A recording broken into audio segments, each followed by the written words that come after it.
Kadiyam శ్రీహరిపై MLA doctor Tatikonda Rajaiah ఘాటు వ్యాఖ్యలు చేశారు. కడియం శ్రీహరి సవాళ్లను స్వీకరిస్తున్నానన్నారు.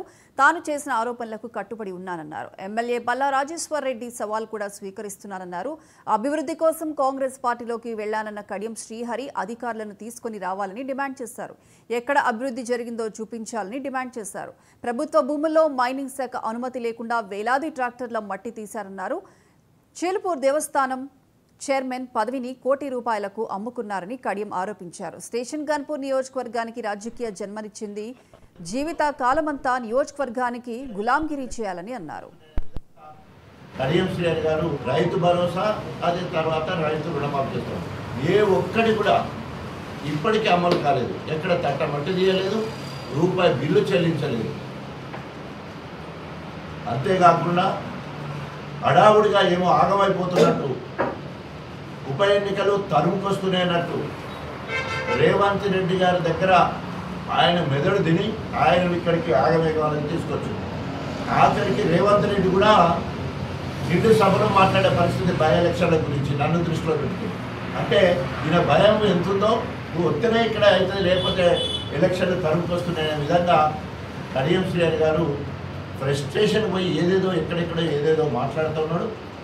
పాపం అయినది ఐరన్ లేక్ కడియం శ్రీహరి ఇప్పటికీ దేవాదుల థర్డ్ ఫేజ్కి సంబంధించిన థర్డ్ ప్యాకేజీలో నీళ్ళు పోయట్లే.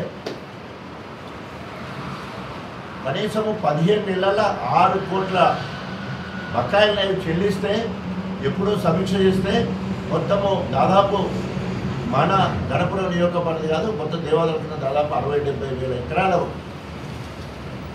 వరి ఎండిపోవడం జరిగింది. వాటికి నష్టపరిహారం ఇవ్వాలని డిమాండ్ చేస్తూ ఉన్నాం. ఎందుకంటే సమీక్ష లేకపోవడం వల్ల ఏం చేస్తుండో కడియం శ్రీహరి వయసు మీద పడ్డది. ఫ్రస్ట్రేషన్ పోయి ఆగమాగమైపోతున్నాడు. నీ పాలన చేసుకుంటూ పోవాలి కదా, ఎందుకు ఎక్కడ పడితే అక్కడ.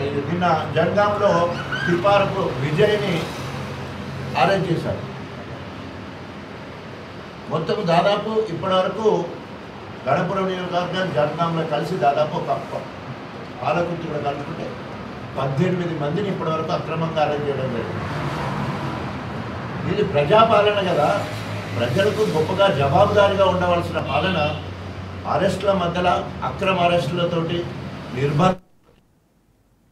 మహిళలు అన్ని రంగాల్లో అభివృద్ధి చెందాలన్నారు కావలి శాసనసభ్యులు దగ్గుమాటి వెంకటకృష్ణారెడ్డి. నెల్లూరు జిల్లా